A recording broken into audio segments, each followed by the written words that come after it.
দেখছেন স্বাধীন সংলাপ, সৌজন্যে আলোক হেলথ কেয়ার অ্যান্ড হাসপাতাল। আজকে আপনাদের সাথে আছে আমি রেজওয়ান ফয়েজ। বিশ্বকাপ চলছে। বিশ্বকাপ মানে উন্মাদনা, আবেগ, কোটি কোটি মানুষের একটা মিলন মেলা। বাংলাদেশের ব্যতিক্রম নয়। বিশ্বকাপ এলে আমরা রাত জেগে খেলা দেখি, প্রিয় দলের জয় উদযাপন করি, হারলে হতাশ হই। বিশেষ করে আর্জেন্টিনা ব্রাজিলের সাপোর্টাররা বাংলাদেশে যা করে সেটা এখন সারা বিশ্বে একটা আলোচনার বিষয় হয়ে দাঁড়িয়েছে। কিন্তু সেই সঙ্গে কিন্তু একটা প্রশ্নও থাকে, আমরা কি এই বিশ্বকাপ পেলে সারা জীবন সবসময় কি দর্শক হয়ে থাকব? এখনও বাংলাদেশ কেন বিশ্বকাপ মঞ্চে নাই? আজকে আমাদের এই বিষয় নিয়ে আলোচনা, সেই প্রশ্ন নিয়ে আজকে আমরা আলোচনা করব। আমাদের আলোচনার বিষয় বিশ্বকাপের মহোৎসব, আমরা শুধুই দর্শক। দুজন অতিথি আছেন এই বিষয়ে আলোচনা করার জন্য, এবং আমার কাছে মনে হচ্ছে যে এই বিষয়ে আলোচনা করার জন্য তাদের চেয়ে ভালো অতিথি আর হতে পারতেন না। 80 দশক 90 দশকের সারা জাগানো ক্রিকেট ফুটবল প্লেয়ার, এবং যারা মাঠ কাঁপিয়েছেন, যাদের নামে কোটি কোটি মানুষ জয়ধ্বনি করেছে, যাদের জন্য খেলা দেখতে গেছে। দুজন আছেন আমাদের সঙ্গে, পরিচিত হয়নি। আমার সঙ্গে আছেন শেখ মোহাম্মদ আসলাম, আমি আর পরিচয় দিলাম না। আমার সঙ্গে আছেন আশরাফুদ্দিন আহমেদ চন্নু। দুজনই সাবেক ফুটবলার, সবাই চেনেন, জাতীয় দলে খেলেছেন। শেখ মোহাম্মদ আসলাম, আপনাকে দিয়ে শুরু করি। এবারকার বিশ্বকাপ এখন পর্যন্ত কেমন লাগলো? দুজনকে একই প্রশ্ন করবো আসলে। না, এখন জমজমাট খেলা শুরু হয়েছে। আসল মানে যে উন্মাদনাটা সে এখন থেকেই বেশি করে উপলব্ধি করছি আমরা। আপনি কোন দলের সাপোর্টার? আমি সবসময় আর্জেন্টিনা। আর্জেন্টিনার সাপোর্টার। আচ্ছা, জন্য ভাই আপনি? খেলা আস্তে আস্তে উত্তেজনা বাড়ছে। আপনি দেখছেন যে রাউন্ড লিগে আসছে, মানে এখন এলিমিনেটেড হয়ে যাচ্ছে দলগুলি। সেখানে প্রত্যেকটি দল চেষ্টা করছে তাদের নিজেদের সেরাটা উপহার দেওয়ার জন্য।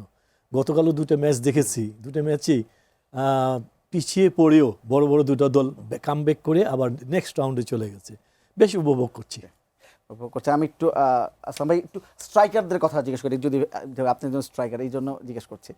এখন পর্যন্ত অন্য অন্য বিশ্বকাপে একটা জিনিস খেয়াল করা গেছে যে আমরা যাদের স্টার মনে করতাম, যে আশা করতাম যে এটা সে ভালো করবে, অনেকেই ভালো করতে পারতেন না, এবং বলতে যে প্রত্যাশাটা পূরণ করতে পারেননি।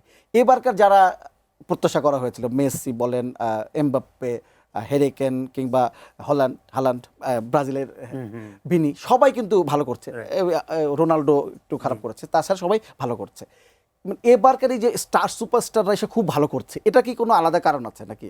না, এটা তাদের বাহবা দিতে হয় যে তারা নিজেদেরকে মেনটেন করেছে, এবং তারা এই পর্যায়ে খেলতে গেলে যে কত মানে কঠিন পথ উতরে আসতে হবে, ইট ইজ আনবিলিভেবল। একটা স্ট্রাইকার, সে যদি সারা জীবন তাকে মেনটেন না করে, ও পারফর্ম করতে পারবে না। সো আমি শিওর যে এরা মানে সেরাটাই দিবে, এবং ভালোই লাগবে তাদের খেলাধুলা, আরো আরো মানে বেগবান হবে খেলাটা। এখন পর্যন্ত কার খেলা আপনাদের এখন পর্যন্ত খুব ভালো লাগলো? Messi still is the best. আচ্ছা, কার খেলা সবচেয়ে ভালো লাগলো? মেসি দ্য বেস্ট, এটা বলার অপেক্ষা রাখে না। তারপরে আমি বলবো এমবাপ্পে, বিশেষ করে কালকে হেরিকেন যে গোলগুলো করেছে, চোখ দা দিয়ে গেছে। তারপরে ধরেন যাদের উপর ভরসা রাখে মানুষ, প্রত্যেকটা দলে স্টার খেলোয়াড় থাকে যাদের উপর নির্ভর করে দলটা, সেই প্রত্যেকটি স্টার খেলোয়াড় কিন্তু এবার বেরিয়ে আসছে। বিনি, আপনি দেখেন ও যেভাবে দলকে টেনে নিয়ে যাচ্ছে ব্রাজিলের হয়ে। তারপরে হালান্ড যে গোল করেছে কালকে, সবকিছু মিলে বলবো যাদের উপর মানুষের প্রত্যাশা, প্রত্যেকেই কিন্তু ভালো করছে এবং গোল করে যাচ্ছে। আপনি কোন দলের সাপোর্টার? আমি ব্রাজিল। আচ্ছা, আর্জেন্টিনা পেয়েছি। যদি আমি এখন যদি আমরা একটু একদম, কালকে রাতে খেলা আছে, আজকে যদি দুটো খেলা আছে, দুটো খেলা, আচ্ছা আজকে রাতের যে দুটো খেলা সেটা নিয়ে একটু কথা বলি, তারপরে আমি কালকে রাতের খেলার দিকে যাবো। আজকে রাতে স্পেন এবং অস্ট্রিয়া খেলছে, দুই খেলা দেখেছি। আপনার একটু জানতে চাই, স্পেন এবং অস্ট্রিয়া এখন পর্যন্ত আপনার কে জিততে পারে? স্পেনের সম্ভাবনা খুব বেশি, কারণ ওদের ক্যারিসমেটিক যে ক্যারেক্টার অফেন্স লাইনে, ওদেরকে ধরে রাখা খুব ডিফিকাল্ট হবে। আচ্ছা, ছোট দলগুলো কিন্তু ভালো করছে এখন, ছোট যদি বলি, না ছোট বড় নাই, সবাই যে পর্যায়ে খেলাটা এসছে সবাই ভালো দল, এবং 19-20 বলা যায়। আচ্ছা, পর্তুগাল ক্রোয়েশিয়া, এইটা আমার সবচেয়ে কঠিন ম্যাচ হবে। হ্যাঁ, কঠিন ম্যাচ হবে, এবং আমি পর্তুগালকে এগিয়ে রাখবো। আচ্ছা, Spain Austria, Portugal Austria last যে ম্যাচটা দেখেছি, ইউরোপের অন্যতম সেরা দল বলা চলে। অস্ট্রিয়া ভালো করবে আজকে। সেক্ষেত্রে দুই দলের হাড্ডাহাড্ডি লড়াই হবে। স্পেন যদিও লাস্ট ম্যাচগুলিতে অতটা পারফরমেন্স করতে পারেনি, কিন্তু আপনি এই দলটা আমি বলবো যে একটা নতুন দল, অর্থাৎ ইয়াং খেলোয়াড়দের নিয়ে তৈরি হয়েছে, সেই ক্ষেত্রে তাদের যে এফেক্টিভ মুভমেন্ট আমি খুব একটা দেখছি না, যেটা সবসময় আমরা দেখে আসছি। বিশ্ব চ্যাম্পিয়ন হওয়ার পর থেকে তারা কিন্তু খুব ভালো খেলছিল। তো গত এই বছর এই বিশ্বকাপে কিন্তু সেই রকম তারা ভালো চোখ দাদানো ফুটবল এখনো পর্যন্ত দেখাতে পারেনি, হয়তো বা আজকে দেখাতে পারে। তো অস্ট্রিয়া ছেড়ে কথা বলবে না আমি মনে করি। অন্যদিকে পর্তুগালকে আমি এগিয়ে রাখবো। পর্তুগাল লাস্ট আমার মনে হয় 18-20 বছর যাবৎ খুব ভালো ফুটবল খেলছে। যেহেতু রোনালদো আছে, রোনালদোর মতো একজন খেলোয়াড় যে দলে থাকে সে দল অটোমেটিক্যালি ভালো খেলার কথা, যদিও পরন্ত বয়স, তারপরেও রোনালদোর উপস্থিতিতে অন্যান্য খেলোয়াড়দেরকে উৎসাহিত করে যে ভালো খেলার, সেই খেলাটা আজকে আশা করি অধিক ভালো খেলবে। আর অন্যদিকে ক্রোয়েশিয়া কিন্তু লাস্ট ইয়ার আগে বছর তারা ফাইনালিস্ট ছিল। লুকা মদ্রিচ যে আছে তারও বয়সের ভারে সে ক্লান্ত, তারপরে সে মাঠে থাকবে। তাদের উপস্থিতিতে ম্যাচটা জমজমাট ফুটবল হবে। এই যে বেশি বয়সে খেলা, আমি যদি বলি রোনালদো এবং মেসি দুজনের বয়স প্রায় 40, একজন 40 পার হয়ে গেছে, একজন 40 ছোবেন। তো এই যে বেশি, লুকা মদ্রিচ বলছেন অনেক বছর ধরে খেলছে, মানে একটা ফুটবল দলে কি যদি একদম তরুণ প্লেয়ার যারা আছে সেই দলটাই ভালো খেলে নাকি এরকম অভিজ্ঞতার একটা সমন্বয় রাখতে? অভিজ্ঞতা সমন্বয় অবশ্যই রাখতে হবে, এবং ওই যে তার যে খেলার যে এক্সপিরিয়েন্সটা সেটা দারুণভাবে কাজে লাগায়। ইয়ুথ ব্লাড ওরা সব ধরনের সাপোর্ট দিবে, বাট মেইন জায়গাটা ওই এক্সপিরিয়েন্স প্লেয়ার খুব জরুরি দরকার হবে। কিন্তু অনেকে যেমন যে রোনালদোর 41 বছর বয়স, 41 বছর বয়স আসলে খেলা ঠিক হচ্ছে কিনা তার পারফরম্যান্স? না, এটা বলতে পারে, কিন্তু রোনালদো কিন্তু দেখিয়েছে লাস্ট ম্যাচে দুটো গোল করেছে।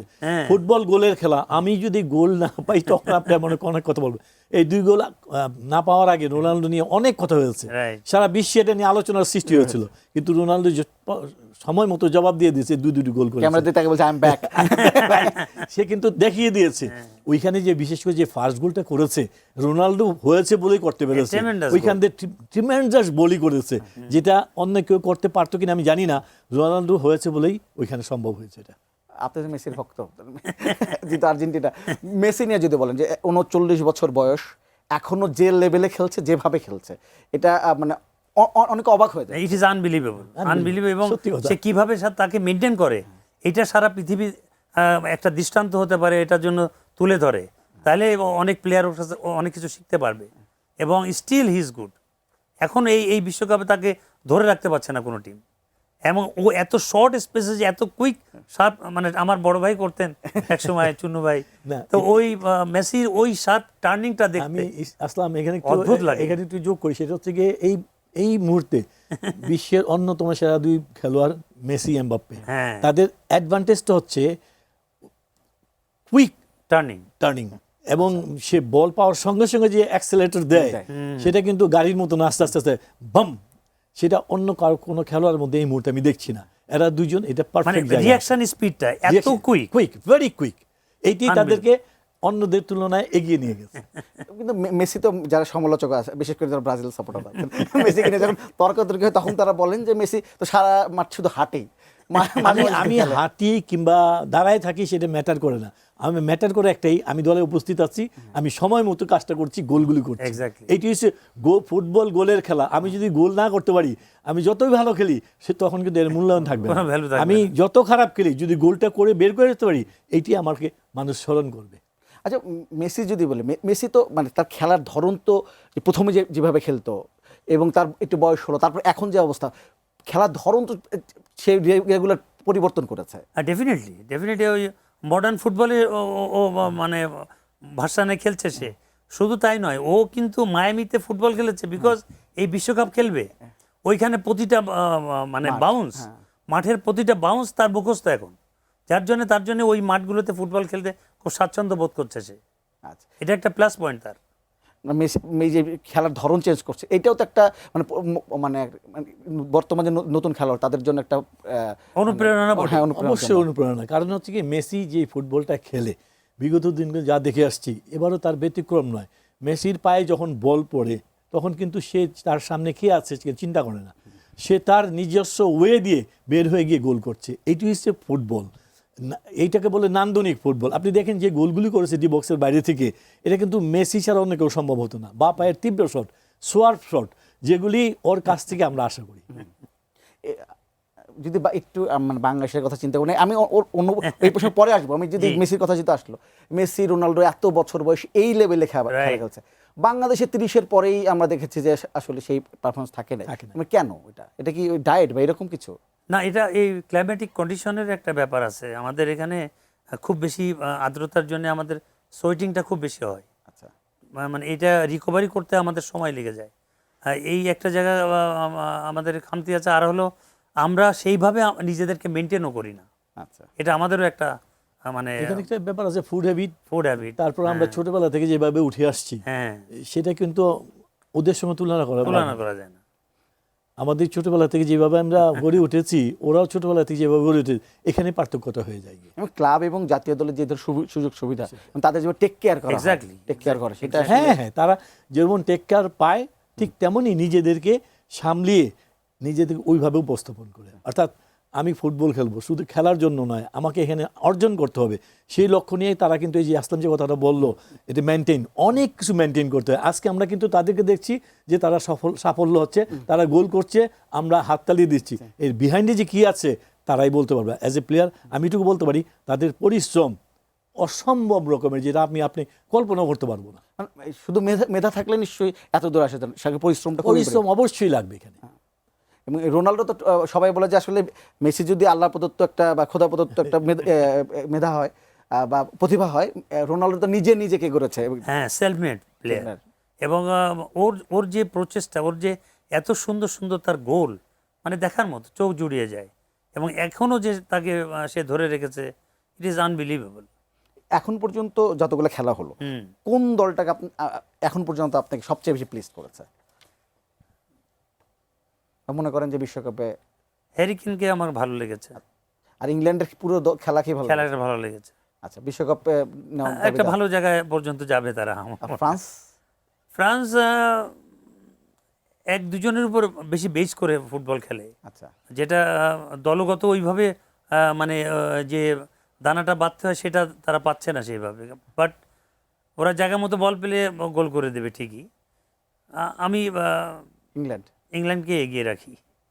আমি ফ্রান্স যেভাবে ফুটবল খেলছে, টোটাল ফুটবলটা ফ্রান্স খেলছে এবং গোল করার ক্ষেত্রে কিন্তু দক্ষতা দেখিয়েছে। ফ্রান্স, আর্জেন্টিনাও ভালো খেলেছে। তো এই দুইটা দলকে আমি খুব বাবা দিচ্ছি। না, আপনি কি ফাইনালে এই দুই দলকে দেখেন? জানি না ক্রসিং এ কি হবে।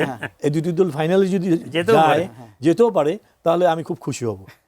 আচ্ছা, ফাইনালের আলাপ একটু আমি পরে আসি। আমি একটু কালকে রাতে যেটা খেলা হবে, যেটা সবচেয়ে বেশি আলোচনা হচ্ছে, আর্জেন্টিনা বনাম কেপ ভার্দে। আমি এখন যেহেতু বাংলাদেশের সমর্থকরা ব্রাজিল এবং আর্জেন্টিনায় পুরো দুই শিবির ভাগাভাগি অবস্থায় থাকে, এখানে এখন একটা সময় যারা ব্রাজিল সমর্থক ছিল, তারা কেপ ভার্দেকে বলতো ছোট দল বা ভালো খেলছে, ছোট দল হিসেবে অনেক ভালো খেলছে। কিন্তু এখন আবার বলছে যে আর্জেন্টিনার সাথে যখন হচ্ছে ছোট দলের সাথে আর্জেন্টিনা পার পেয়ে যাবে, এরকম আবার অনেকে ভয় দেখাচ্ছে যে ছোট দলগুলো যত যেভাবে খেলছে আর্জেন্টিনা ধরা খেয়েও যেতে পারে। আপনার প্রেডিকশনটা কি? না, কেপ ভার্দে তাদের সমর্থ যেটা আছে সেটা যাচাই করেই আসছে এবং প্রমাণ করেছে যে তারা ভালো খেলে। এবং সব থেকে বড় ব্যাপার, ওরা বেশি মানে টেকনিক থেকে ফিজিক্যালটা বেশি ইউজ করে, যার জন্যে ফাউলের সংখ্যা খুব বেশি হবে খেলায়। বাট তারপরেও একটা দারুণ প্রতিপক্ষ হয়ে দাঁড়াবে কালকে। বাট আর্জেন্টিনা জেতার চান্স বেশি। কত গোল কত হতে পারে? আর্জেন্টিনা 2-0 অথবা 2-1। মেসি কি গোল করবে? মেসি তো জায়গা মতো পাইলে গোল করবেই। আচ্ছা, ও তো গোল মেশিন। এবং ওর টিম ওকে পাওয়ার পরে যেভাবে উজ্জীবিত হয়েছে, আর্জেন্টিনা বেরিয়ে যাওয়ার চান্স খুব বেশি। আচ্ছা, কেপ ভার্দে এবং আর্জেন্টিনা ম্যাচের prediction? Cape Verde first match থেকে শুরু করে এই পর্যন্ত যতটুকু ম্যাচ খেলেছে, ওরা প্রমাণ করে দিয়েছে মানে তারা কিন্তু ছোট দল না, তাদেরকে সমীকরণ হবে। আর্জেন্টিনাও চিন্তা করছে, প্ল্যানিং করছে, তবে আর্জেন্টিনার অ্যাডভান্টেজটা হচ্ছে গিয়ে মেসি, ওই ডিফারেন্সটা করে দিবে। কারণ মেসিকে ধরে রাখার মতো খেলোয়াড় এই পৃথিবীতে এখনো পর্যন্ত দেখছি না আমি। মানে সবাই কিন্তু প্ল্যান করে খেলার মাঠে নামার আগে, কোচ, প্লেয়ার বিভিন্ন জায়গায় বিভিন্ন সময়, অর্থাৎ ড্রেসিং রুমে, তাদের টিম মিটিংয়ে, তখন কিন্তু মেসিকে স্পেশালভাবে নজর রাখার জন্য স্পেশাল প্লেয়ারকে মানে তার উপরে রাখে। সেখানেও ধরে রাখতে পারে না তাকে, তো কেপ ভার্দে কীভাবে ধরবে? তো আমি মনে করি কালকে মেসি ডিফেন্সটা করে দেবে। আচ্ছা, এখন পর্যন্ত আর্জেন্টিনার যে এখন পর্যন্ত গোল সংখ্যা, তার একটা বাদে সবগুলোই মেসি করেছে। হ্যাঁ। একটা তাও ওটা পেনাল্টি, একটা গোল করেছে মার্টিনেজ। সবকিছু মিলে যে এই যে ফরওয়ার্ড লাইনে শুধুমাত্র মেসি স্কোর করছে, অন্যরা এখন পর্যন্ত স্কোর করতে পারছে না, এটিকে আর্জেন্টিনার জন্য ভয়ের ব্যাপার তো বটেই, কারণ 2-3 জন গোলকিপার থাকলে ওই টিমের জন্য খুব ইজিয়ার হয় ম্যাচটা বের করে নেওয়া। তবে কঠিন প্রতিপক্ষ হলে হয়তো বা বেরিয়ে আসবে, মেসিকে ক্যাপিটালাইজ করে আরেকজন হয়তো সেই চান্সটা নিবে, 2-1 জন বেরোবে, অবশ্যই বেরোবে। এটা কি এজন্য যে আর্জেন্টিনা যেই বল পাক না কেন তার তো প্রথম লক্ষ্য থাকে যে মেসিকে দেবে, এর জন্য কি মেসির গোল সংখ্যা বেশি অন্যরকম? না, শুধু ওইটা না, মেসি তো একটা সুন্দর জায়গা বেছে নেয়। ওই জায়গাটা তো সব স্ট্রাইকার জানে না কোথায় যেতে হবে, আচ্ছা। এবং এমনটা জায়গা যায় যেখানে এক টাচে সে গোল মারতে পারে। আপনি দেখেন একটা গোল লাস্ট ম্যাচের আগে ম্যাচে মেসি যে একটা গোল করলো, লেফট সাইড থেকে বলটা ক্রস করেছে একদম মাটি ঘেঁষা, তার সামনে একজন খেলোয়াড়, সে কিন্তু ভাবছিল মেসি পিছনে আছে, সে 2 পাটা ফাঁক করে দিয়ে তার পায়ের ফাঁক দিয়ে বলল, এবং মেসি যথারীতি গোল করলো। ওই যেই খেলোয়াড় পাসটা করেছে তা জানে যে মেসি কোথায় থাকবে, এবং মেসিও জানে যে আমি কোথায় থাকলে বলটা পাবো। এটা হচ্ছে আন্ডারস্ট্যান্ডিং। দলের খেলোয়াড়দের মধ্যে আন্ডারস্ট্যান্ডিং সবচেয়ে বড় প্রয়োজন এই মুহূর্তে। আচ্ছা, আপনারা বলছিলেন যে শেষ পর্যন্ত ভালো প্লেয়ার গোল করতে হবে, গোল না করলে আসলে লাভ নেই, এবং সেটা নিয়ে আসলে যত ভালো খেলে দাম নেই আসলে। যদি তাই হয়, এমবাপ্পে গোল করছে, হ্যারি কেন গোল করছে, হাল্যান্ড গোল করছে, ভিনি গোল করছে, মেসি গোল করছে, এদের সাথে মেসির পার্থক্যটা কোন জায়গা? এদের সঙ্গে মেসির পার্থক্য একটা জায়গায়, সেটা আমি মনে করি যে মেসি যেভাবে ড্রিবলিং করে হয়তো সবাই এইভাবে করছে না। মেসি ড্রিবলিংটা করে একটা বল পাস দিল তার সতীর্থ খেলোয়াড়কে, এবং ওইখান থেকে সে ডিমান্ড করছে যে বলটা আমাকে দাও। এটা হচ্ছে পার্থক্য সবার সঙ্গে। আর অন্য খেলোয়াড় কী করছে, সে তার নিজের খেলা খেলছে, পাশাপাশি জায়গা মতো যাচ্ছে, ওখানে বল পাচ্ছে, গোল করছে। কিন্তু মেসি কিন্তু বানিয়ে গোলটা করছে, নিজে তৈরি করছে যে একটা গোল করার জন্য যেই সক্ষমতা প্রয়োজন, যেভাবে বলটা আসে সেভাবে অপেক্ষা করা। পার্থক্যটা এখানেই। আপনি কিছু যোগ করবেন? না, আমি মেসি গোল নিজে করে এবং করায়, দলের জন্য সে ফুটবল খেলে, এটা হলো বড় ব্যাপার। এবং এত ডেঞ্জার পজিশনে সবসময় তাকে দেখা যায়, ওই ডিফেন্সগুলো ওকে নিয়েই ব্যস্ত থাকে সারাক্ষণ, যার জন্যে ওর সতীর্থ খেলোয়াড়রা ইজিলি চান্সগুলো পেয়ে যায়। এটা একটা বিরাট অ্যাডভান্টেজ আর্জেন্টিনার জন্য। আপনি বলছিলেন যে কেপ ভার্দে ফিজিক্যাল খেলাটা খেলবে। আর্জেন্টিনার খেলোয়াড়দের দেখে তো ফিজিক্যালি অতটা শক্তিশালী, মেসি যদি বলে অতটা শক্তিশালী কখনোই মনে হয় না। তাহলে এই ফিজিক্যাল যখন খেলা খেলবে তখন আসলে এটা ট্যাকেল দিবে কিভাবে? এটাকে ওই যে এদের যে টেকনিক্যাল যে মারটা দিবে, ওখানে ওরা অপোনেন্ট কিছুটা হলেও মানে শারীরিক বলেন আর ওই শক্তিতে বলেন একটুখানি তারা বিপদে পড়বে, এবং তাদের স্ট্যামিনা ওই ওই খেলার মাধ্যমে ওরা বের করে নিয়ে আসবে যে তোমরা দাঁড়াও, এখন আমরা গোল করি, এরকম হবে। এই যে মেসি, এমবাপ্পে, হাল্যান্ড কিংবা হ্যারি কেন, ভিনি যারা আছেন, মানে বড় বড় সুপারস্টাররা, একটা দলের সুপারস্টার যখন একজন থাকেন, বিপক্ষ দলের জন্য এটা আসলে কতটা কঠিন হয়ে যায়, কারণ সেও তো একজন খেলোয়াড়ই শুধুমাত্র। আসলে এটা একটা বিশাল ব্যাপার। যদি দলে 2-3টা সুপারস্টার থাকে তাহলে কিন্তু সেই দলটা খুব ভালো ফুটবল মাঠে খেলবে। প্রতিপক্ষ তাদের নজর রাখার জন্য কাকে রেখে কাকে রাখবে এরকম থাকে। তো সেই ক্ষেত্রে যদি সুপারস্টার থাকে, এবং সেই সুপারস্টারের ভরসায় কিন্তু অন্য অন্য খেলোয়াড়রা ভালো ফুটবলটা খেলে, যে তখন চিন্তা করে যে আমার আছে কে, আমার আসলাম আছে, ও গোল করবেই। এরকম আমরা যখন খেলতাম চিন্তা করতাম সালাউদ্দিন আছে, গোল করবেই। তো এইরকমই সুপারস্টারদের ভূমিকা মাঠের মধ্যে অনেক অনেক প্রয়োজন আমি মনে করি। যে আজকে যদি ধরেন ব্রাজিলে নেইমার থাকতো তাহলে কিন্তু ব্রাজিলটা অন্যরকম হতো, কারণ নেইমার সুপারস্টার। নেইমারের উপস্থিতিতে দলের যে উজ্জীবিত হওয়া সেটা কিন্তু মানে ইজিয়ার হতো। তো সেক্ষেত্রে নেইমার নেই, যার জন্য ব্রাজিল কিন্তু ধুঁকছে, আমি বলবো ধুঁকছে। তো নেইমার যদি দলের মধ্যে করে, এমন যদি সে সুস্থ হয়, তাহলে ব্রাজিল আরও বেটার ফুটবল খেলবে। আপনি যদি ব্রাজিলের সাপোর্টার এবং আপনি একজন ফুটবলার, এবং আপনি সব কিছু মিলে আপনার কাছে কী মনে হচ্ছে ব্রাজিলের এই দলটা আছে কত দূর যেতে পারে? ব্রাজিল এই দলটা আমার কাছে খুব একটা ভালো লাগেনি। কটা ম্যাচ দেখেছি, যেই ফুটবল দেখে আমরা বড় হয়েছি, যেই ফুটবল থেকে ব্রাজিলকে সাপোর্ট দিয়েছি, ব্রাজিলের সেই নান্দনিক ফুটবল, অর্থাৎ ছন্দের তালে তালে। আপনি দেখেন সেই সময় আমরা 80s গড়ে ফুটবল দেখতাম, 86-এর আগে কিন্তু আর্জেন্টিনা সারা পৃথিবীতে সাপোর্টার ছিল না। এক ম্যারাডোনা বিশ্ব চ্যাম্পিয়ন করে দিয়ে সারা বিশ্বের প্রত্যেকটা মানুষের কাছে নিয়ে গেছে আর্জেন্টিনাকে প্রতিপক্ষ হিসেবে তৈরি করেছে ম্যারাডোনার কল্যাণেই কিন্তু আজকে আর্জেন্টিনা সারা বাংলাদেশ, আজকে বাংলাদেশের দুই ভাগে ভাগ হয়েছে, আর্জেন্টিনা আর ব্রাজিল। তো সেই ক্ষেত্রে আমি বলবো যে সেই ফুটবলটা ব্রাজিল এখন আর খেলতে পারছে না। কারণ হচ্ছে যেই ফুটবলটা খেলা দেখে আমরা বড় হয়েছি, যেই ফুটবলটা দেখে নান্দনিক মনে হতো, সেই ফুটবলটা কিন্তু আজকে ইউরোপও খেলছে। একসময় Europe hit and run football খেলতেন, সেই ফুটবলটাকে আমদানি করে নিয়েছে ইউরোপ।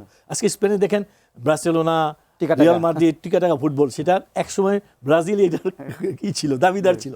আজকে সেই ফুটবল তারা নিয়ে এসে ব্রাজিলকে থামিয়ে দিয়েছে।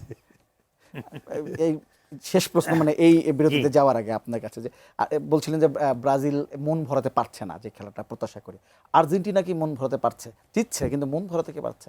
আর্জেন্টিনা তাদের সাবলীল খেলা, যেটা ছন্দময়ী খেলা, সেটা এখনো প্রদর্শন করতে পারে নাই, বাট ওরা দে আর কামিং আপ। আমার মনে হয় নেক্সট ম্যাচে আরো বেটার করবে। আচ্ছা, ম্যাচ বাই ম্যাচ। আচ্ছা, চুনু ভাই, আপনার কাছে ছোট দল বড় দল কথা বলছিলাম, এবারকার বিশ্বকাপ তো একদম সবাইকে চমকেই দিয়েছে, বিশেষ করে ছোট দলগুলো যাদের আমরা বলছি শক্তি সামর্থ্য দেখা যাচ্ছে সে অনেক পিছিয়ে, যেভাবে খেলছে এখন পর্যন্ত, মানে এবার বিশ্বকাপে তো মনে হচ্ছে কেউ ছোট দল নাই। এই যে পার্থক্যটা কমিয়ে আনছে কিভাবে? এই পার্থক্যটা কমিয়ে আনছে, আপনি দেখেন যে বিশ্বকাপ মানের বিরাট বড় মঞ্চ, এখানে খেলতে আসলে প্রত্যেকটা দলই চিন্তা করে তাদের প্ল্যানিং করে যেতে হবে।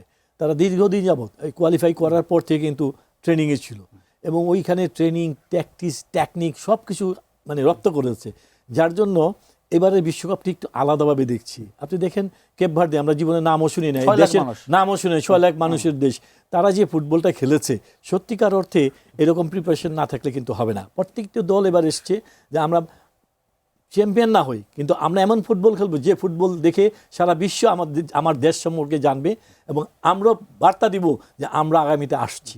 তাই প্রত্যেকটা দল এমন প্রিপারেশন নিয়ে আসছে যেখানে কেউ এখন আর ছোট দল নেই, সবাই সমান। জার্মানি টিমকে হারিয়ে দিল মানে প্যারাগুয়ে, এরকম বিদায় করে দিচ্ছে একের পর এক বড় বড় দলগুলি। এটা আশ্চর্য হওয়ার মতো বিশ্বকাপ, এবার বিশ্বকাপ যেটা হচ্ছে। মানে এটা কি ফ্লুক নাকি আসলে বিভিন্ন দেশগুলো ফুটবলে অনেক বেশি বিশেষ প্রযুক্তির সাপোর্ট নিয়ে অনেক বেশি উন্নতি করছে? ডেফিনেটলি প্রযুক্তির একটা বিরাট সাপোর্ট তারা পেয়েছে, এবং প্রতিটা বড় বড় দলের ওই প্রযুক্তির মাধ্যমে ওদের যে টেকনিকগুলো ওরা সুন্দরভাবে অ্যানালাইসিস করে তারা প্রতিপক্ষ হিসেবে দাঁড়িয়েছে, এবং এটা তাদের বিরাট সার্থকতা আমি বলবো। শুধু ওনাদের নয়, কোচদেরও একটা বিরাট লড়াই হচ্ছে সারা বিশ্বে।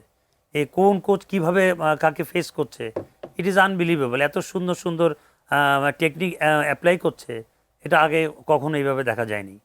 ওই গতানুগতিক ফুটবলই আমরা খেলে গেছি সবসময়, বাট এই ফুটবল যে আপনি কেপ ভার্দের কথাই বলি, ওরা 11 জন প্লেয়ার দেখা যায় যে ডিফেন্স করছে, আবার অফেন্স অ্যাটাকে ঠিকই 11 জন চলে যাচ্ছে। এই যে stamina, it is unbelievable.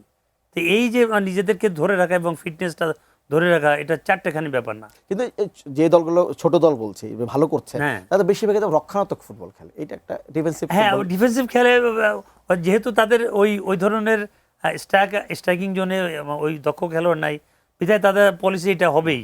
But তারপরে তারা তো দক্ষতার সহিত মানে ডিফেন্স করছে, এটা একটা বিরাট ব্যাপার, এবং এটা কোচদের একটা বিরাট পরীক্ষা হলো এবার আমার কাছে মনে হয়। ডিফেন্সিভ খেলা কি আসলে খেলার শেষ পর্যন্ত যে সৌন্দর্য সেটা নষ্ট করে না? সৌন্দর্য নষ্ট করে না সেটা কিন্তু এগেনস্ট টিম দেখে না। সে চিন্তা করে যে আমি গোল খাবো না, আমি গোল পারলে করবো, না করলে তাদের সঙ্গে ড্রটা রেখে দেই। এবং আপনি দেখেন এবারে বিশ্বকাপে প্রত্যেকটা দল কিন্তু বিহাইন্ড থেকে, অর্থাৎ গোলকিপার থেকে মানে স্টার্ট করে সেখান থেকে ডেভেলপ করে অ্যাটাকে যায়। আর বড় বড় দলগুলি যেগুলি তাদেরকে ব্যাট করতে পারছে না, 11 জন দাঁড়িয়ে যাচ্ছে, তো এখানে ট্যাকটিক্যালি বড় দলগুলিকে চিন্তা করতে হয় কীভাবে তাদেরকে ব্যাট করবে। সেখানেও তারা ব্যর্থ হচ্ছে, কারণ ওই 10 জন 11 জন লাইনে গিয়ে দাঁড়িয়ে যাচ্ছে।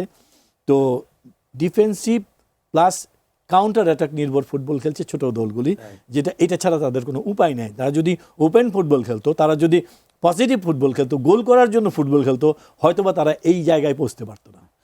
কাউন্টার অ্যাটাক খেলতে তো গতির একটা ব্যাপার আছে। অবশ্যই গতি, তাদের অবশ্যই প্রত্যেকটা দলের গতি কিন্তু অফুরন্ত গতি। আমি দেখেছি প্রত্যেকটা দলে খেলোয়াড় তারা যখন কাউন্টার অ্যাটাকে বল পায় অনেকেই কিন্তু অ্যাটাকিংয়ে উঠে যায়, তারা গোলও পাচ্ছে এরকম।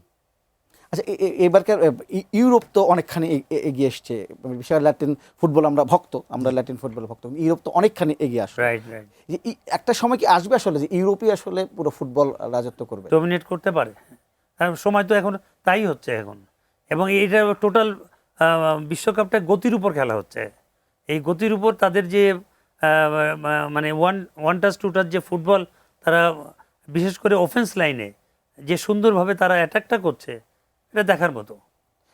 এবারকার জন্য ভাই প্রেডিকশন, আরেকটা প্রেডিকশন চাইতে চাই, এবারকার বিশ্বকাপে গোল্ডেন বল বুট কে পাবে সবচেয়ে বেশি গোল? হ্যাঁ, এখন তো লড়াই হচ্ছে নেক টু নেক, এবং যে কটা যারা যারা এখন টপে আছে প্রত্যেকটা টিম কিন্তু এখনো পর্যন্ত আছে, মানে 32 দলে আছে, তারপরে 16তে যাবে, অনেকেই চলে গেছে, তো মেসি বাকি আছে, তো যে এমবাপ্পে, হাল্যান্ড, হ্যারিকেন চলে গেছে।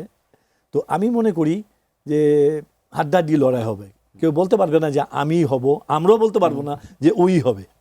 এটা এখন নির্ভর করছে নেক্সট ম্যাচগুলি, ফাইনাল পর্যন্ত যে টিকে থাকবে সেই গোল্ডেন বুট পাবে। আপনার প্রেডিকশন আছে কেন? আমি এমবাপ্পের উপর জোর দেবো বেশি। আচ্ছা, স্ট্রাইকারের মধ্যে আছে, মেসির সম্ভাবনা আছে, গোল্ডেন বলও মনে হয় মেসির একটা চান্স আছে, অবশ্যই সম্ভাবনা বেশি। আচ্ছা, আমি একটা আপনাকে জিজ্ঞেস করি, ক্রিকেটে অধিনায়কের একটা বড় গুরুত্বপূর্ণ ভূমিকা, ফুটবলে আমরা সাধারণত অধিনায়কের গুরুত্ব সেভাবে দেখি না, কিন্তু আর্জেন্টিনার ব্যাপারে যখন আসে তখন মেসির এই মাঠে যে তার যে নেতৃত্ব, একটা সময় বলা হতো যে সে নেতৃত্ব সে দিতে পারে না, ম্যারাডোনা নিজেই বলেছে যে নেতৃত্ব গুণ নাই তার, সেই লোকটা চেঞ্জ হইলো এমনভাবে মাঠে তার নেতৃত্বই মনে হচ্ছে পুরো দলটাকে সে নেতৃত্ব দিয়ে এগিয়ে নিয়ে যাচ্ছে। এটার মেসির সব থেকে বড় পাওয়া যে তার যে কোচ, সে একসাথে কিন্তু তার কলিগ ছিল, ফুটবল খেলেছে, এটা একটা বিরাট পাওয়া, এবং ওই স্বাধীনতাটা মেসিকে দেওয়া আছে যে ওই কমান্ড কন্ট্রোলটা ও করতে পারবে, এবং সবাই ওর কথা শোনেও, যেহেতু সে মানে লিডিং প্লেয়ার। সাধারণত আমরা যেমন চুন্নু ভাই যদি খেলে, অবশ্যই ওনার কথা শুনে আমরা দৌড়াইছি, এই দিকে যাও ওই দিকে যাও, তো এই ধরনের একটা কমান্ড কন্ট্রোল থাকে ওখানে। আচ্ছা, মানে দিস ইজ ট্রু। আসলাম যেটা বললো যে ক্রিকেটের মতো মানে ক্যাপ্টেন্সির প্রভাবটা দলের এর মধ্যে ফুটবলে থাকে না, তারপরেও ক্যাপ্টেন্সি যদি মাঠে ওই রকম একটা খেলোয়াড় হয় যে খেলোয়াড়ের কাছ থেকে অনেক সাহস পায়, একটা ভুল পাস করেছে, একটা ভুল করেছে, সেই ক্যাপ্টেন তাকে বকা না দিয়ে তাকে উৎসাহিত করলো যে ঠিক আছে next time you do it, এটা কিন্তু অনেক বড় পাওয়া ওই খেলোয়াড়ের কাছে, সেটা মেসি করে। এবার একটু বাংলাদেশের প্রসঙ্গে আসি, যেটা আমাদের পরবর্তী আমরা কি শুধু দর্শক কিনা। আসলাম ভাই, যখন আপনারা এই বিশ্বকাপ দেখেন, বাংলাদেশের যে উন্মাদনা বিশ্বকাপ নিয়ে, ফুটবল নিয়ে, আমরা বলছি যে একটা সময় আপনারা যখন চলে গেছেন তারপরে মনে হচ্ছে যে ফুটবল মনে নাই, হারিয়ে গেছে, কিন্তু একটা বিশ্বকাপ এলেই নারী ফুটবলের সময় দর্শকদের যে আমরা মানে উন্মাদনা দেখেছি, ভিড় দেখেছি, সবকিছু মিলে হয় যে ফুটবল বাংলাদেশের মানুষের হৃদয় থেকে যায় না, এখন এক নাম্বার। তাহলে আমরা ফুটবলে এই অবস্থা কেন? না, আমাদের ওই ইনফ্রাস্ট্রাকচার যেটা ছিল আমাদের, এটা টোটালি ব্রোকেন আমি মনে করি। আমাদের সময় যে সিস্টেমে আমরা ফুটবলে এসছি, ওই ক্লাবগুলো আমাদের তৈরি করতো, একটা জেনারেশন তৈরি করে ছেড়ে দিত, আর একটা জেনারেশন ধরতো। এই জায়গাটায় আমাদের কাজ করা দরকার, এবং আমি আপনার মাধ্যমে মাননীয় ক্রীড়া প্রতিমন্ত্রী, হি ওয়াজ এ ভেরি গুড ফুটবলার, ওনার দৃষ্টি আকর্ষণ করে বলবো যে ওনার যৌবনে যে ফুটবলটা আমরা খেলেছি, ওই জায়গাটা অন্তত আমাদের ফিরিয়ে নিয়ে যাওয়া হোক, তাহলে আমাদের যুব সমাজ যুব শক্তিতে পরিণত হবে এবং বাংলাদেশ আবার ফুটবলে ঘুরে দাঁড়াবে। হ্যাঁ, আসলাম একদম সঠিক কথাটা বলেছে। অর্থাৎ আমরা তৃণমূল থেকে যদি না যাই, তৃণমূল না গেলে আমরা কিচ্ছু করতে পারবো না। কারণ দেখেন, আমি আজকে হামজা আসছে, সুমিত সুম আসছে, এরকম বড় বড় খেলোয়াড়রা বাংলাদেশে আসবে, আমি এটা স্বাগত জানাই, কিন্তু আমার দেশীয় খেলোয়াড় তো প্রয়োজন। আমার দেশীয় খেলোয়াড়দের যদি আমি ইগনোর করি, তাহলে কিন্তু এই দেশের ফুটবল আগাবো না। আর আমরা দর্শক হয়ে দেখছি, সারা বিশ্ব তাকিয়ে আছে বাংলাদেশের ফুটবল প্রেমী, কত ফুটবল প্রেমী তারা সামাজিক যোগাযোগ মাধ্যমে দেখতে পাচ্ছে, কিন্তু হোয়ার ইজ, আমরা কিন্তু ফুটবলে নেই। সম্ভব, আজকে 48টি দল খেলছে, আগামীতে 64 দল আসার সম্ভাবনা আছে, তখন কিন্তু আরও ইজিয়ার হবে যে বিশ্বকাপে মূল পর্বে খেলার। তো এখন থেকে যদি আমি একটা প্ল্যানিং নেই, আমরা নেই, জাপানিজে 50 বছরের একটা টার্গেট, সেই 50 বছরের লক্ষ্য নিয়ে কিন্তু জাপান আগাচ্ছে। আমরা কেন পারবো না? আমরা 50 বছর টার্গেট নেই, আমরা 50 বছর আমরা যদি দেখে নেওয়াও যেতে পারি, আমাদের পরবর্তী প্রজন্ম এটা দেখবে, তারা এই অংশগ্রহণ করবে।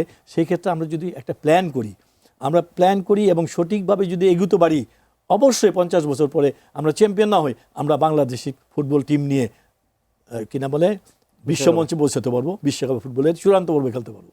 মানে এটা কি তাহলে দর্শক আছে, প্লেয়ার তৈরি হচ্ছে না, এটা কি তাহলে সংগঠকদের সমস্যা? সংগঠকের সমস্যা, এবং শুধু তাই নয়, সংগঠক যারা ছিলেন আমাদের ওই 70, 80, 90 দশকের, ওই ধরনের কোয়ালিটিস, ওই ধরনের, যেমন বিভিন্ন বাণিজ্যিক প্রতিষ্ঠান যেগুলো আছে, এদেরকে একটা করে যদি টিম ধরিয়ে দেওয়া যায় এবং তারা যদি উৎসাহী করে, যেমন সাধারণ একসময় টিম ছিল, আমাদের বড় বড় যেমন ওয়াবদার টিম ছিল, কাস্টমসের টিম ছিল, এই অর্গানাইজেশনগুলো যদি ইনভলভ করা যায়, আমার মনে হয় আবার আমাদের সেই সুদিন আসবে এবং আমাদের অনেক সফল ফুটবলার আছে সারা বাংলায়। এদেরকে একটা করা কোনো ব্যাপার না, যদি আমরা অর্গানাইজ ওয়েতে আমরা যদি এগোতে পারি। ছোট ভাই, আপনি খেয়াল করেছেন কিনা আমাদের নিজস্ব মানে কোনো কিছু যেন এখন নাই। আপনি দেখেন ফুটবল সেভাবে নাই, একটা ক্রিকেটটা আছে। আপনি দেখেন গানে আমরা সেভাবে নিজেদের গান ছিল একসময়, আমরা সোনালী অতীত বলি, এখন আর নিজেদের গান শুনি না। সিনেমা সোনালী অতীত বলি, এখন আমরা নিজেদের সিনেমা আমরা দেখি, নাটক একই অবস্থা, সোনালী অতীত বলি, কিন্তু এখন আর সেইভাবে নাই। মানে আমাদের ফুটবল চলে গেল, নাটক চলে গেল, আমাদের সিনেমা চলে গেল, গান চলে গেল, মানে এই যে সব চলে যাচ্ছে, এটার কারণ কি মনে হয় আপনার কাছে? যেটা আমরা যে সময় করেছি, আমাদের যেই কথাগুলি বললেন, যাদের কথা বললেন, মানে এগুলো সব আল্লাহ প্রদত্তই আমি বলবো। আমরা কিন্তু এমনি খেলোয়াড় হয়ে গেছি গিয়ে, আমাদের মানে inter school, inter college, inter university খেলে আমি ফার্স্ট ডিভিশন আসছি। আমার কিন্তু ওই রকম গাইডেন্স ছিল না যেটা এখনকার ফুটবলার যেটা পায় সারা ইউরোপে, সারা বিশ্বে। আমাদের সেই সময় যেটা হয়েছে সেটাকে আমরা প্রত্যেকটা জায়গায় আমরা চিন্তা করেছি এইভাবেই বোধহয় এগিয়ে যাওয়া যায়। আচ্ছা, সেখানে যারা আমাদের বিগত কর্মকর্তা ছিল তারা কিন্তু এটাকে পুঁজি করতে পারেনি। যদি পুঁজি করতো, রিয়েলভাবে যদি প্ল্যানিং করতো, তাহলে কিন্তু আজকের এই দুর্দশা বিভিন্ন সেক্টরে হতো না। এই জন্যই বিভিন্ন সেক্টরে এই দুর্দশা সৃষ্টি হয়েছে। নইলে আমাদের যে কথাগুলি বললেন, সিনেমা বলেন, নাটক বলেন, গান বলেন, আমরা খেলোয়াড়রা বলেন, যেভাবে ছিলাম, সেটা যদি ঠিক মতো প্যাট্রোনাইজ করা হতো, ঠিক মতো তাদের যদি প্রশিক্ষণ দেওয়া হতো, নতুন প্রজন্মকে এনে যদি প্রশিক্ষণ দেওয়ার মাধ্যমে তৈরি করা হতো, তাহলে কিন্তু আজকের এই বিপর্যয়টা আমাদের কোনো জায়গায় হতো না। আসলাম ভাই, একটু আবাহনী মোহামেডানের সেই স্মৃতির দিকে যদি ফেরত যাই, ওই সময় যে দর্শকের ক্রেজ, ওই সময় ফুটবল নিয়ে মানুষ যে উত্তেজনা, উন্মাদনা যদি বলি, আবেগ, আমরা কিন্তু এখনো দেখি সেটা উল্টা। সেটা আমরা দেখি যে রিয়াল মাদ্রিদ, বার্সা নিয়ে আমাদের দেশের ছেলেরা, এখন ইয়াং জেনারেশন, তারা যে ওই একই ধরনের উন্মাদনা, একই ধরনের জার্সি পরে ঘুরছে। এই যে জিনিসটা বাংলাদেশ থেকে এটি বিদেশ চলে গেল, আমাদের উন্মাদনাটা আমরা বিদেশে ধরে রাখতে পারলাম না, বিদেশে পার করে দিলাম। এই ব্যর্থতা আপনি কাকে দিবেন? খেলোয়াড়দের, দর্শকদের, নাকি যারা এই না? এটা সবসময় দর্শকদের বলা যাবে না, যারা অর্গানাইজার ছিল ওদের গায়ে বর্তাবে। কারণ এই জিনিসটা কেন কন্টিনিউ করতে পারলো না? এই আমাদের যে হাইপটা আমরা তুলেছিলাম, এইটা কন্টিনিউ করতে পারলে আজকে এই অধপতনটা হয় না, এবং যুব সমাজ যুব শক্তিতেই পরিণত হতো। এবং ওই যে উন্মাদনা একটা সুন্দর সমাজ গঠনে একটা বিরাট ভূমিকা পালন করেছিল এই আবাহনী, মোহামেডান, ব্রাদার্স ইন্ডিয়ান, বিভিন্ন ক্লাবগুলো। এই ক্লাব পাড়াটা এখন জরাজীর্ণ হয়ে মারা যাওয়ার মতো অবস্থা। এই ক্লাবগুলো যদি না বাঁচে, তাহলে তো এই ধরনের মানে সাপোর্টার আপনি পাবেন না। এদের সফলতায়, এদের ব্যর্থতা সব কিছু মিলিয়ে একটা সুন্দর জায়গায় আমাদের সময়টা ছিল, এবং সবাই এটা গ্রহণ করেছিল। শুধু মানে ব্যবসায়ীর শুধু না, প্রতিটা দর্শক কখন একটা টিকিট পাবে আবাহনী কিংবা মোহামেডানের খেলায়, এটা নিয়ে উদ্বেগে দিন কাটতো। এবং কত ধরনের যে বাজি করতো ওনারা, আমাদের জাদুটোনা করতো, এই সব জিনিসগুলো মানে একটা সুন্দর একটা গল্পে পরিণত হয়েছিল আমাদের সময়। এই গল্পটা শেষ করার কোনো মানে জায়গা আমি খুঁজে পাই না কেন শেষ হলো। বাট আমাদের দরকার ওই যে ডাকসাটের যে কর্মকর্তাগুলো ছিল, এই ধরনের ভালো অর্গানাইজার আমাদের আবার খুব জরুরিভাবে দরকার, কারণ এই যুব সমাজ আমার মনে হয় শক্তিতে পরিণত করতে গেলে এদের অর্গানাইজ করা দরকার। ছোট ভাই আসলাম ভাই বলছেন যে অনেক ধরনের গল্প, আপনি এই আবাহনী মোহামেডানের যে উত্তেজনা খেলোয়াড় হিসেবে ম্যাচের আগে যে উত্তেজনা, সেটি কি এটা এমন একটা ছিল যে তখন তো ডাবল লিগ সিস্টেম ছিল, আবাহনী মোহামেডান দুই দলই জিততে জিততে লাস্টে যে মানে নির্ধারণ হবে চ্যাম্পিয়ন, সেই সময় কিন্তু পয়েন্ট টেবিলে দেখা যায় যে কেউ 1 পয়েন্ট উপরে কিংবা 1 পয়েন্ট নিচে কিংবা সমান সমান, সেটা অলিখিত ফাইনাল হিসেবে ঘোষিত হতো। এবং আপনি গেলে হবেন যে আমার আবাহনী মাঠে আমরা প্র্যাকটিস করতাম আর মোহামেডান করতো ইউনিভার্সিটি মাঠে। দুই দলের সাপোর্টাররা মিনিমাম 10 থেকে 12,000 দর্শক প্র্যাকটিস দেখতে যেত ফাইনাল এই ম্যাচটা হওয়ার 3-4 দিন আগে থেকে। কী যে উত্তেজনা, মাঠে জায়গা দিতে পারতাম না তাদের প্র্যাকটিস দেখার। তো এই জিনিস থেকে কোথায় চলে আসছি, এখন 10-12 জন লোক ম্যাচই দেখতে যায় না। তখন হারার ভয় হতো না যে আর এই ভয় মানে কি, ভয়ের সংখ্যায় থাকতাম, সাপোর্টারদের দিকে তাকিয়ে অন্তত ভালো খেলতে হবে, সাপোর্টাররা তাকিয়ে থাকতো আমাদের দিকে, আমরা তাকিয়ে থাকতাম তার দিকে, ভয়ে তাকিয়ে থাকতাম যে যদি হেরে যায় সাপোর্টার আমাদেরকে ছাড়বে না। এবং সেরকম অনেক ঘটনার এরকম সম্মুখীন হয়েছিলাম। 1982 সনে এই খেলতে খেলতে খেলতে খেলতে দেখা যাচ্ছে আমাদেরকে মানে জেলও দিয়ে দিল। তো এই সাপোর্টারদেরকে যেভাবে তখন সাপোর্ট করতো, যেভাবে বাংলাদেশের মানুষ আবাহনী মোহামেডান দুই ভাগে বিভক্ত হতো, এটা কল্পনা করা যায় না। নতুন প্রজন্ম এটা বিশ্বাসই করবে না যে ফুটবলের কি ইতিহাস ছিল তখন। ওই যে জেলে যে না গেলেন সালাউদ্দিন সাহেব, আপনারা জেলে গেছেন, ওই সময় ব্যাপারটা কি কিরকম ছিল? ওই মাঠের মধ্যে গন্ডগোল, এক গোলে হারতেছিলাম, আরেকটা গোল দিয়েছিলাম, সেটা গোল দেয়নি, রেফারির সঙ্গে বাক বিতণ্ডা, তখন পরে মাঠের মধ্যে তর্কাতর্কি, সাপোর্টার ভিতরে ঢুকে যায় 10-12 হাজার, ওর মধ্যে কাঁদুনে গ্যাস, টিয়ার সেল, তারপরে ফাঁকা গুলি ইত্যাদি করে মানে মাঠের ভিতরে এবং বাহিরে একটা বিশৃঙ্খলা সৃষ্টি হয়ে গেল গিয়া, লুটপাট বাহিরে, জ্বালাও পড়া হলো, রাত 12টা পর্যন্ত আমরা স্টেডিয়ামে আটকা পড়ে গেলাম গিয়া। পরের দিন আমাদেরকে রাতে ধরে নিয়ে গেল, পরের দিন সকালে সন্ধ্যার সময় মার্শাল কোর্টে বিচার করা হলো, তারপর দিন আমাদেরকে জেলে দিয়ে দিল। মানে এটা অলৌকিক একটা ঘটনা ঘটেছিল আমাদের জীবনে। কদিন পর ছাড়া পেয়েছে? যদিও আমাদের 1 মাসে জেল দিয়েছিল, আমরা 17 দিনের মাথায়, সেই সময় কিন্তু মার্শাল মাত্র আসছে, তখন মানুষ ভয়ে কথা বলতে পারতো না। তখনও ওই আমাদের জেল দেওয়ার পরে ঢাকা ইউনিভার্সিটি সহ বিভিন্ন ইউনিভার্সিটিতে মিছিল হয়েছিল আমাদের জন্য। এটা কিন্তু একটু বিরাট বড় প্লাস। অবশ্যই। পরে প্রেসারে এরশাদ সরকার আমাদের ছাড়তে বাধ্য হয়েছিল। আসলাম ভাই, চুনু ভাই তো আবাহনীর ঘরের ছেলে, হ্যাঁ, আপনি তো আবাহনীতে খেলেছেন, মোহামেডানে খেলেছেন, এইবারটা কঠিন ছিল না? আবাহনী থেকে আবার মোহামেডান আসছেন, মোহামেডান। হ্যাঁ, তখন অনেক গালির সম্মুখীন হতে হতো। এবং শুধু তাই নয়, আমি আবাহনীতে যখন গেলাম, ওভার চ্যাম্পিয়ন হলাম 84-এ, আমি এখানে গোল করি, আমার আম্মাকে নিয়ে ওখানে খুলনায় মিছিল বেরো। এই যে উন্মাদনা, ইট ওয়াজ আনবিলিভেবল। এবং এত যে শান্তিপূর্ণভাবে মানে ওরা সাপোর্টাররা যে মেনটেন করে ওদেরকে, এটা মানে ভাষায় প্রকাশ করা যাবে না। এবং এই উত্তেজনাটাই দরকার আমাদের যুব সমাজকে সুন্দর জায়গায় নিয়ে যাওয়ার জন্য। এই ফুটবলটা আবার আমাদের ফিরিয়ে আনা দরকার। আচ্ছা, আপনি হেডে কিভাবে এত গোল দিতেন? সব মানে আপনার হেডের সব থেকে বড় ব্যাপারগুলো হলো যে ওনারা আমার গোল করাতেন, এবং আমি জানতাম যে চুনবার বলটা কোথায় যাবে, কী ধরনের সুইং করছে সেটাও আমি জানতাম। এত বেশি আমরা মানে অ্যাটাচ ছিলাম যে ওনার পাসিং ওয়েটা আমরা সব মুখস্থ ছিল। সবচেয়ে বড় জিনিস কি, আসলাম যেখানে জানে কোথা বলবে, আসলামের মাথা অসম্ভব রকমের মানে কি বলবো লক্ষ্যবিধি ছিল। আমি জানতাম যে আসলাম ওইখানে থাকবে, ওইখানে দেওয়া মানে আসলামের মাথায় পড়া মানে গোল, আসলামের মাথায় পড়া মানে গোল। আসলাম হেডে স্পেশালিস্ট ছিল, এত ধারাবাহিক গোল তার কেউ করে দিতে পারে না। ওর যতগুলো আছে পায়ের থেকে বেশি মাথায় ছিল বেশি। আর দেখার মতো ছিল গোলগুলো। আর সব থেকে বড় ব্যাপার যে চুন্নু ভাইকে তো 3-4 জনে ধরতে হতো, ব্রিলিয়ান্ট প্লেয়ার। তো ওই প্লেয়াররা যখন ওইদিকে যেত তখন অটোমেটিক এইদিকে খালি হতো। আসলে তাই, একটা বল ফেলতো, গোল করতো। এখন আর্জেন্টিনার মেসির জন্য যেটা দেখি।